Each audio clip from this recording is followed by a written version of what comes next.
लक्ष्मी आषाढ महोत्सव मंडळ व मानवे नगर तरुण मंडळ भवानीपेठ घोंगडी वस्ती सोलापूर यांच्या संयुक्त विद्यमाने शुक्रवारी आषाढ महोत्सव सोहळा मोठ्या श्रद्धापूर्वक व भक्तिमय वातावरणात संपन्न झाला। प्रारंभी सदर परिसरातून वाजत गाजत कोतराजासह नगर प्रदक्षिणा घालण्यात आली। कलशधारी महिला भगिनी व बाळगोपाळांसह मिरवणूक काढण्यात आली।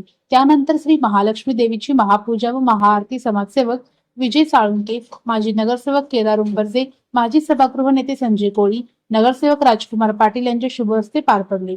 हा धार्मिक विधीचा सोहळा संस्थेचे संस्थापक अध्यक्ष महेश मुन्ना बिराजदार यांच्या मार्गदर्शनाखाली संपन्न झाला।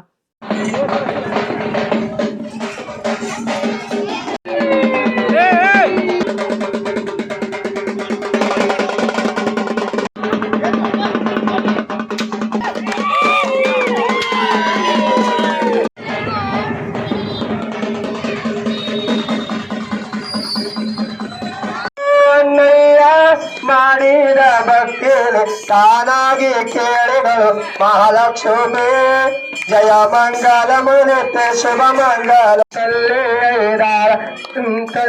ಐದಾಳ ದಸದಲ್ಲಿ ಐದ ದಂಡಲ್ಲಿ ಐದಾಳ। श्री महालक्ष्मी आषाढ महोत्सव गत 23 वर्षापासून सुरू आहे।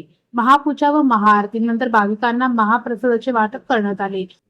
सोलापूरकरांवरील नैसर्गिक संकट दूर होऊन त्यांना जीवनात सुख समृद्धी लाभावी असे साकडे श्री महालक्ष्मी देवी चरणी घालण्यात आल्याची माहिती श्री लक्ष्मी आषाढ महोत्सव मंडळ व मानवे नगर तरुण मंडळाचे संस्थापक अध्यक्ष महेश उर्फ मुन्ना बिराजदार यांनी दिली। मी महेश उर्फ मुन्ना बिराजदार, महालक्ष्मी आषाढी महोत्सव सोहळ्याच्या समितीचे माजी संस्थापक अध्यक्ष। ह्या महालक्ष्मीचा कार्यक्रमाचं करायचं नियोजन ह्या गेल्या 23-24 वर्षापासून आम्ही करत आहे। ह्या महालक्ष्मीचं थंडीचं जे निवेद आहे ह्या करायचा मागचा हेतू म्हणजे काय, सोलापूरला आता दुष्काळाच्या मुळात जे सोलापूर जिल्हा आहे ते थांबलेले आहे।